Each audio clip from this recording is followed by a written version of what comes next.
Okay?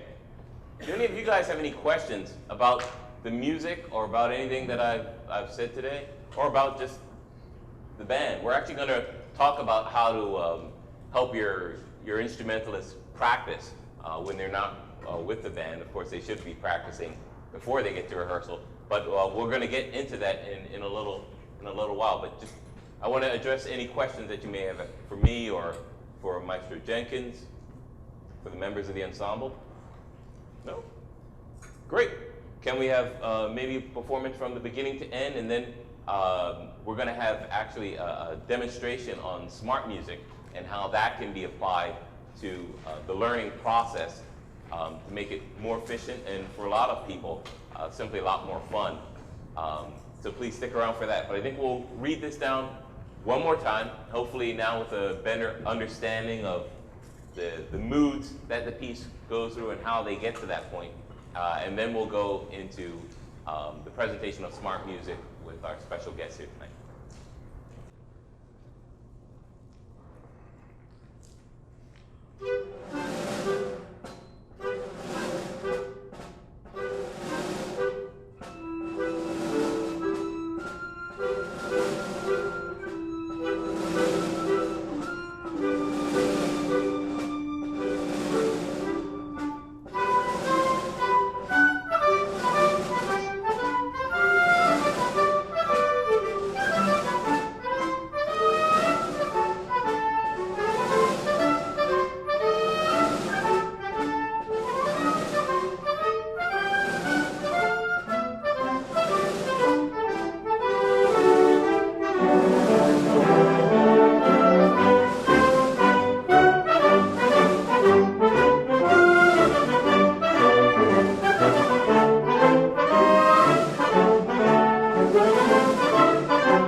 those of you who have never premiered a piece, I urge you to try it.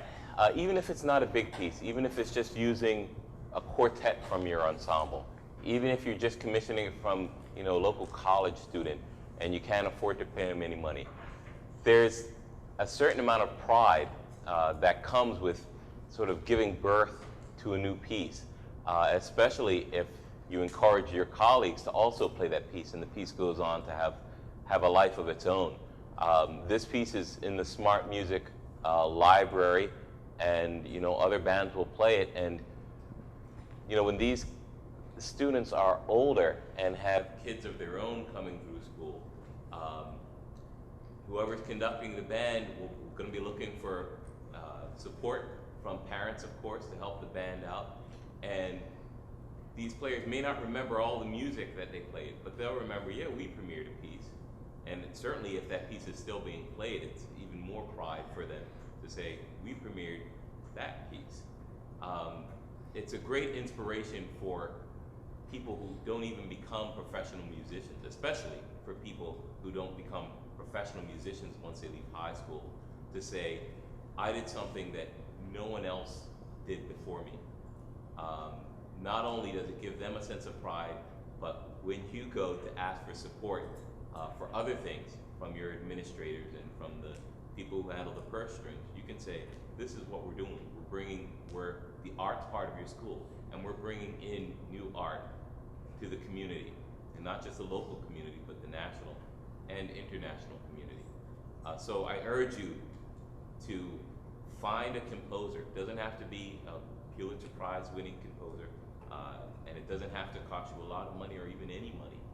Find somebody to write something for you and your ensemble, because there's nothing like it. Even if it's a piece that you don't like, it's a growing experience for you.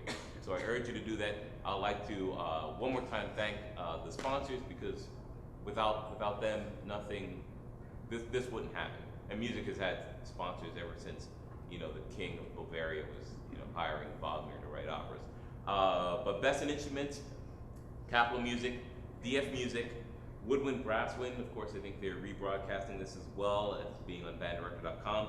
All-American Music Fest, Bando Shoes, Chop Saver, Lynn University up in Boca Raton, and the company that we're going to be featuring in just a moment, Make Music, which again are the Smart Make Music makes smart music and Finale software. And in just a minute, you're going to hear our special guest, David Hawley, talk about the Smart Music program and how it can help you be more efficient at not only training your young musicians, but also evaluating them and doing a whole bunch of other fun stuff. So thank you, Neil Jenkins. Thank you, Caravella High School Band. It's wonderful to work with you, and I look forward to, I guess, what is the concert premiere of this piece in May. This is a live premiere since we have audience here. We did it on the web a month ago. I'm not sure what the correct lingo is nowadays. If you premiere something, but there's no audience in the room, but an audience on the web, is that considered live? I don't think so, because it's not the same pressure on them as when you have especially a bunch of people in the know, a bunch of music educators looking at you. So congratulations on the first live performance with real people in the audience, and I look forward to May when we have a bunch of totally new audience members looking at us.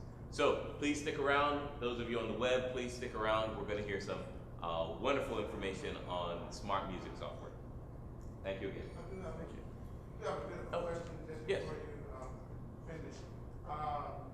First of all, let me just say that I do enjoy this piece as a director.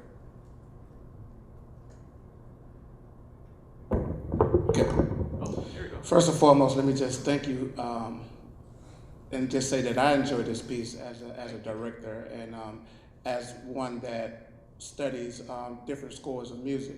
And I'm just curious as to, I think from what I hear is a lot of Shostakovich and maybe some some Morton Gould in there. So who inspired you, or what were your inspirations when as you begin to piece this piece together and to get those themes and ideas together? Yes, what was my inspiration piecing the music together? And it's funny that you mentioned Shostakovich and Gould. I had another reviewer for a reviewer for the Boston Globe came to a premiere of mine, and he mentioned that it sounded a lot like Shostakovich, and I like Shostakovich's music a lot. I can actually remember the first time I heard the Fifth Symphony and being really excited about that. The person that actually inspired me to become a composer was hearing John Williams' music. You know, I grew up at the time that Star Wars was premiering and Empire Strikes Back, and I just really loved that music and started composing. And last fall, I conducted a half a concert of marches, various types of marches. One of them being the Granger Children's March. I did the Grieg Funeral March. I also did a march that Shostakovich had written for band, rather late in his life, actually. So I guess I've always had Shostakovich in my mind, but I don't think I was specifically thinking of him when I was writing this. It just, over time, just hearing different composers come into my head.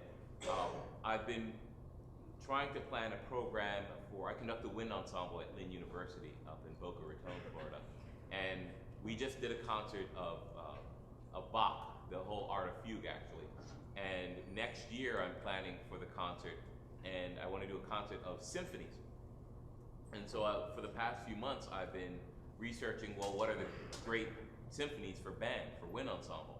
Of course, we know the Hindemith Symphony, so that's on the program. And I'm going to do a Havana Symphony and the Persichetti, of course. But one of the other symphonies I found that I really got attached to was a symphony by Morton Gould, Symphony Number 4, West Point Symphony. So maybe that has somehow infiltrated into my mind and into my composing. So very good ears that you picked out those two composers. I wasn't specifically thinking of a composer.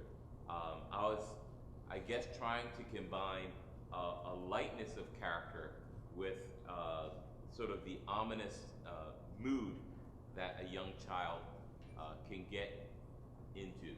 And for those of you who are parents, you know a child can go from being most playful and fun individual to be around to being the thing you're dragging around in the supermarket because they go limp on you. So I was just trying to think about moods and characters, and I guess that sort of led me to the things that I had an attachment to, both at the specific time last fall, the Morton Gould, and over a period of time, the Shostakovich. So, yeah, no one specifically, but I guess I did have some people in mind. And that happens to a lot of composers. If you're looking for a specific composer to commission, what's good is to get a CD of their music to listen to and see if it has qualities of other composers that you like. So if you like Mahler or if you like Persichetti, if you get music from a bunch of different composers and you find some of that in their music, then that may be someone you want to start a commissioning project with. Any other questions? Great, we'll move on to smart music now. Thank you.